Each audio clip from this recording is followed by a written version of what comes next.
Hello everyone, Chance here.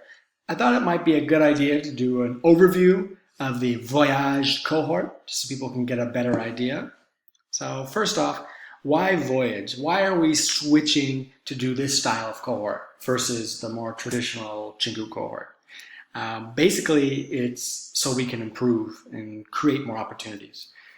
What we found with the more traditional Chingu cohorts is that they were general, very general. We had a lot of different activities from accountability buddies to pair programming to build to learns to the FCC speed run to all kinds of other things that would all come together for 30 to 60 people. The problem with that is that it can be unpredictable. You might have 30 people that are extremely active in one cohort, and then you might have 60 in another cohort that just never get off the ground, and it's fairly unpredictable. So we want to minimize that unpredictability and focus on one thing in particular and do it really well. So the most beneficial activity that we found as far as outcomes is the build to learns. And so we want to focus just on build to learns for the Voyage cohort and essentially create, not only focus on those projects, but create an entire culture around building. So if someone wants to build a project and they need that extra push, they can come to Voyage and they can almost guarantee a project will be finished as long as they commit and put themselves into it. So that's basically why we're switching over. I'll do a quick run through of the actual Slack channel and then we can get a better idea. So as you can see, we have a lot of normal channels here. Here are public channels, add intro, ask for help, community chat, that's our general channel, resources. And then we also have a facilitators group, and there's going to be a project manager one as well.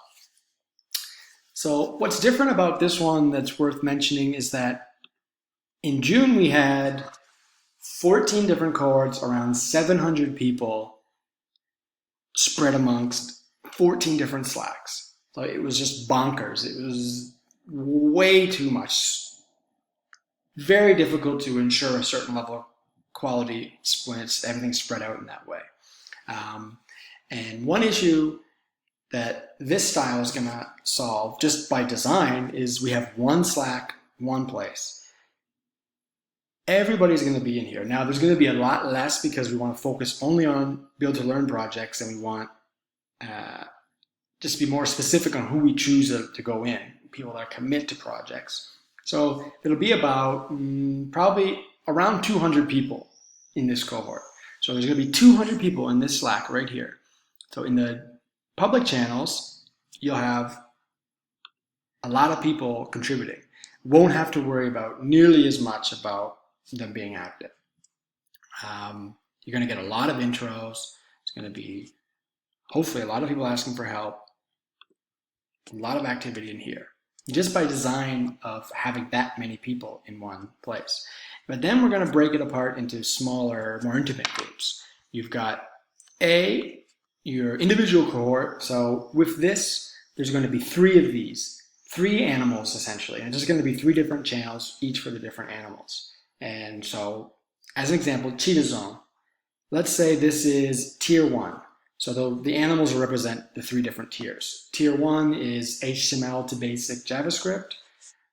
Tier 2 is intermediate projects area. And tier 3 is advanced projects to the back end. So a member joins, they'll be in one of those 3 tiers. So they'll have the public channels active, but then if they want a smaller group of people around their area, they can go to their specific cohort channel. And then this is an example of there'll be project teams.